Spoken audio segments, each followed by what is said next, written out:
हाँ भाई, कैसी थी दिवाली? क्या किया दिवाली पे? क्वेश्चन सॉल्व किए या सिर्फ पटाखे जलाने में पूरा समय जो था वो तुमने बर्बाद कर दिया? क्या करना है आगे अब बताओ।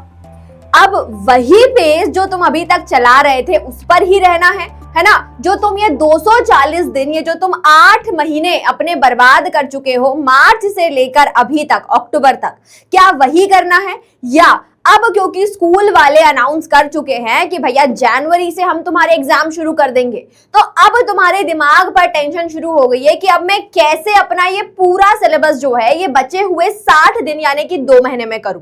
अब अगर तुम चाहते हो कि भाई ये जो मेरे 60 दिन हैं इनको मैं अपने गोल्डन डेज बनाकर इतने बेहतर तरीके से यूटिलाइज कर लूं कि जो टारगेट मैंने सेट किया हुआ था अपनी क्लास 11 शुरू करते समय उसी ही टारगेट को मैं अचीव करूं, या फिर ये सोचा है कि यार रात गई बात गई छोड़ो, है ना, ऐसे तो दुनिया में कस्में वादे चलते रहते हैं, जैसे बाकी के एम्स अचीव नहीं करे हैं वैसे ये भी नहीं होगा, कोई फर्क नहीं पड़ता। तो अगर तुम ये सोच रहे हो तो ये वीडियो मत देखना बेटा। लेकिन अगर तुम्हारे दिमाग में ये थॉट है कि नहीं अब के ये जो 60 दिन है क्योंकि दिवाली हो चुकी है और अब सारे फेस्टिवल्स के लिए अब मैं बिल्कुल भी वेट नहीं करूंगा, अब मेरे जीवन में सिर्फ एक ही त्योहार होगा, एक ही फेस्टिवल होगा और वो मेरे एग्जाम्स, ठीक? तो अगर उन एग्जाम्स को तुम्हें त्योहार के तरीके से सेलिब्रेट करना है तो चलिए इस वीडियो पे बात करते हैं। This is Ayushi Chaure and welcome to next topper humanities, जहां हम बनाते हैं देश का भविष्य। देखिए बेटा, आपने जब क्लास 10th के एग्जाम दिए थे तो उसमें आपसे बहुत से बच्चों को बहुत अच्छे नंबर आए थे, लेकिन कुछ ऐसे भी थे जिनके कुछ वजह से या किसी और रीजन के कारण बीमार हो गए थे या व्हाटएवर, कोई भी रीजन हो सकता है कि आपके नंबर उतने अच्छे नहीं आए। तो इसीलिए शायद आपने ये सोचा कि भाई अब जब मैं 11th में आ चुका हूं तो अब 11th की पढ़ाई में बहुत अच्छे तरीके से करूंगा। 11th में ह्यूमैनिटीज लेने के बाद मैं यूपीएससी एम कर रहा हूं, मैं सीयूटी एम कर रहा हूं, मैं क्लैट एम कर रहा हूं, जो भी आप एम कर रहे हैं उसके साथ आपने ह्यूमैनिटीज सब्जेक्ट लिया। लेकिन आप जैसे ह्यूमैनिटीज में आए उसके बाद क्या हुआ? उसके बाद भैया जो पूरी तैयारी थी वो चली गई तेल लेने। और हमने क्या किया? हमने पूरा साल जो है वो अपना एंजॉय किया, क्योंकि 10th में इतनी तेज घमासान पढ़ाई करके अब 11th में आ चुके और 11th में अब नहीं पढ़ना। तो अभी तक तो ये जो पूरी कहानी थी ना बेटा ये सही चल रही है कि नहीं पढ़ना तो ठीक है नहीं पढ़ा, लेकिन अभी भी अगर तुम्हारी आंखें नहीं खुल रही हैं तो ये गड़बड़ी की स्थिति है, ठीक है? तो चलो आज का ये जो वीडियो है इसमें हम बात करते हैं कि अब ये जो तुम्हारे जनवरी में एग्जाम होंगे उन एग्जाम्स के लिए जो तुम्हारे पास 2 महीने बचे हुए हैं उन 2 महीनों को, उन 60 दिनों को तुम कैसे यूटिलाइज करोगे। तो सबसे पहले बात तो तुम ये समझ लो कि इन 60 दिनों में तुम्हारे पास टोटल कितने हफ्ते बच रहे हैं? ये हैं 8, ठीक है? अब 8 हफ्ते हैं। अब समझ लो कि भाई तुम्हारा जो सिलेबस है उस सिलेबस के अकॉर्डिंग तुम्हारे पास 7 चैप्टर्स है, ठीक है? तो पहला राइटिंग एंड सिटी लाइफ, दूसरा an empire across 3 continents, nomadic empire, 3 order, changing culture tradition, displacing the indigenous people and paths to modernization. अब ये भाई 7 चैप्टर हुए।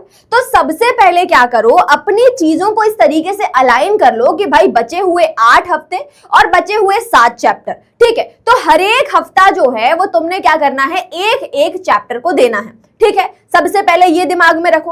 अब ये जो वीक है उसे तुम कैसे यूटिलाइज करोगे? तो देखो मैं ना तुम्हें अपनी स्ट्रैटेजी बताती हूँ कि जब मैं 11th 12th में थी, जब मैं तुम्हारे एज की थी, तो उस समय पर जब मुझे रिवीजन करना होता था तो मैं कैसे कर रही थी। मैंने क्या किया, मैंने अपना पूरा सिलेबस जो है उसको एक वीक में डिवाइड किया कि भाई एक चैप्टर को मैं 1 हफ्ता दूंगी, ठीक है?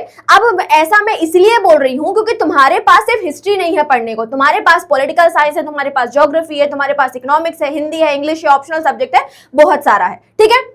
लेकिन उस हफ्ते को तुम इक्वली अपने सब्जेक्ट्स के बीच में डिवाइड कर लो। तो अब तुमने क्या करना है समझो, एक हफ्ता जो है वो तुमने क्या करना है, अपने हिस्ट्री के चैप्टर में तुम उसे कैसे डिवाइड करोगे।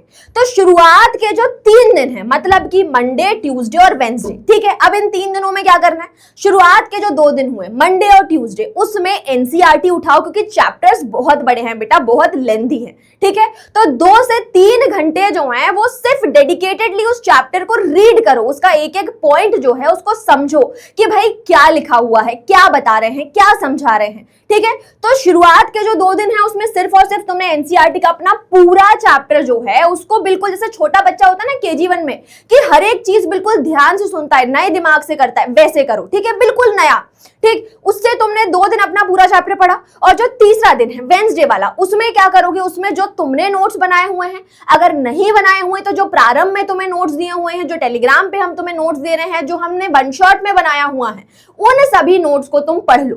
ठीक है, ये कर लिया तुमने। शुरुआत के जो 3 दिन है उसमें तुमने अपना पूरा चैप्टर जो है वो पढ़ लिया है ना, एनसीईआरटी से भी पढ़ लिया और जो तुमने नोट्स बनाए हैं तुमने उससे भी पढ़ लिया। ठीक, अब आगे की सोचो, अब आगे क्या करना है भैया। थर्सडे को क्या करेंगे, अब यहां से तुम क्या करोगे, क्वेश्चंस की प्रैक्टिस करनी शुरू करो। ठीक है, तो थर्सडे का जो दिन है उस दिन उठाओ क्या, मैप और एमसीक्यू। ठीक है, तो उस चैप्टर जो तुमने उठाया है उसमें कोई भी रिफ्रेशर तुम लोग ले सकते हो, ABC बहुत सारी मार्केट में अवेलेबल है ना, कहीं की भी उठा लो। और उसके बाद क्या करो, उस चैप्टर के जितने भी एमसीक्यू हैं, 2-3 रिफ्रेशर उठाई, तीनों में जो भी हैं जो हम तुम्हें दे रहे हैं, ठीक है, WPP वगैरह में जो मिल रही हैं, जो टेलीग्राम पे क्वेश्चंस आ रहे हैं, जैसा भी मिल रहा है, जहां से मटेरियल मिल रहा है, ठीक है, हर एक चैप्टर के जितने भी एमसीक्यू तुम सॉल्व कर सकते हो मैक्सिमम उतने सॉल्व कर लो। और मैप तो भाई देखो इक्का दुक्का ही होते हैं, एक चैप्टर में एक ही मैप है, तो आसानी से तुम एक मैप एक दिन में कवर कर सकते हो। ठीक है, ये हो गया किसकी बात, थर्सडे की बात हो गई। अब फ्राइडे की बात करते हैं भैया। फ्राइडे को क्या करना है,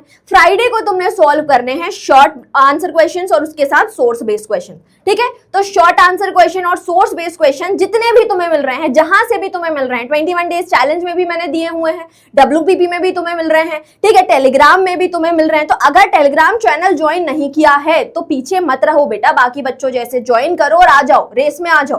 ठीक है, तो टेलीग्राम पे जाओ, जो भी क्वेश्चंस मिल रहे हैं वहां से उनको ले लो और उनकी प्रैक्टिस करना शुरू करो। अब अगले दिन क्या करना है, फ्राइडे के दिन कौन सा दिन आ गया, सैटरडे। ठीक है, सैटरडे को क्या करना है भैया, सैटरडे को तुमने करना है लॉन्ग आंसर्स की प्रैक्टिस। ठीक है, अब लॉन्ग आंसर्स इसलिए एक दिन सिर्फ लॉन्ग आंसर, क्यों, क्योंकि इतने लेंदी है, लिखने में तुम्हारा समय जाने वाला है, उसके साथ साथ तुम्हें आंसर की क्वालिटी भी इंप्रूव करनी है। ठीक है, तो लॉन्ग आंसर क्वेश्चंस की प्रैक्टिस कर लो। मैक्सिमम एक चैप्टर से तुमने 10 भी कर लिए ना तो बहुत कर लिए। ठीक है, तो 10 से 12 लॉन्ग आंसर क्वेश्चन एक चैप्टर से अगर तुम कर रहे हो तो बहुत सही कर रहे हो, इतना कर लो। ठीक है, और सिर्फ ये नहीं कि गधा मजदूरी कर रहे हैं कि सिर्फ लिख रहे हैं, नहीं, उनकी क्वालिटी चेक करो, तुम्हारा टाइम मैनेजमेंट देखो कि भाई कितना सही जा रहे हो, कितना गलत जा रहे हो। ऐसा तो नहीं कि एक आंसर लिख रहे हैं तो खो गए हैं उसी में, आधा घंटा 1 घंटा एक ही आंसर लिख रहे हैं, नहीं, एग्जाम में 3 घंटे, बहुत सारे ऐसे क्वेश्चन है, सारे तुम्हें कवर करने हैं। ठीक है, तो उस हिसाब से सोचो। अब ये तो हो गया भैया पूरे हफ्ते का प्लान। अब संडे को क्या करना है, संडे भाई बहुत इंपॉर्टेंट दिन है, संडे को सब जगह से तुम्हें छुट्टी है।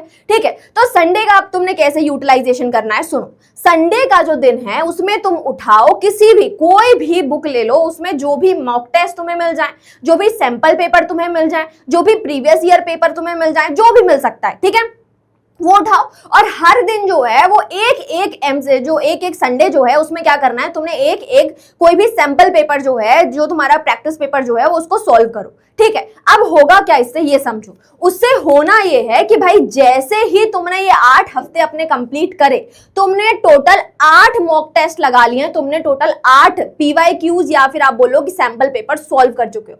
8 की अहमियत समझ रहे हो कि 8 क्या है। और मान लो कि भाई 1-2 और तुम्हें अच्छे मिल गए, है ना, स्कूल से मिल गया, टीचर ने कोई दिया है, कहीं से किसी और से जुगाड़ हो गई, है ना, तो 1-2 और सॉल्व कर लो लगे हाथ। और यहां से अगर तुम इतना भी कर रहे हो ना बेटा, तो जो टारगेट तुम सोच के बैठे हो ये बिल्कुल तुम्हें मिल जाएगा। ठीक है, तो बस इतना करना है। और ये जो 60 दिन है तुम्हारे, ये तुम्हारे जीवन के, तुम्हारी जिंदगी के सबसे अच्छे 60 दिन होंगे। और होगा ये कि भाई आज अगर तुम उसे इन 60 दिनों को यूटिलाइज करना सीख गए, 11th में सीख गए, तो 12th में अपने आप वैसे ही काम करोगे। ठीक है, तो अभी से स्ट्रैटेजी बनाओ कि भाई आज अगर मैं मेहनत करना सीख गया तो 12th में भी मैं ऐसी मेहनत कर सकता हूं। और फिर उसके बाद आगे जो भी तुम्हें कॉम्पिटेटिव एग्जाम करने हैं, जो भी तुम्हें जीवन में अपना लक्ष्य अचीव करना है, उसमें हर जगह तुम कर सकते हो। ठीक है, सो इसी के साथ थैंक यू सो मच।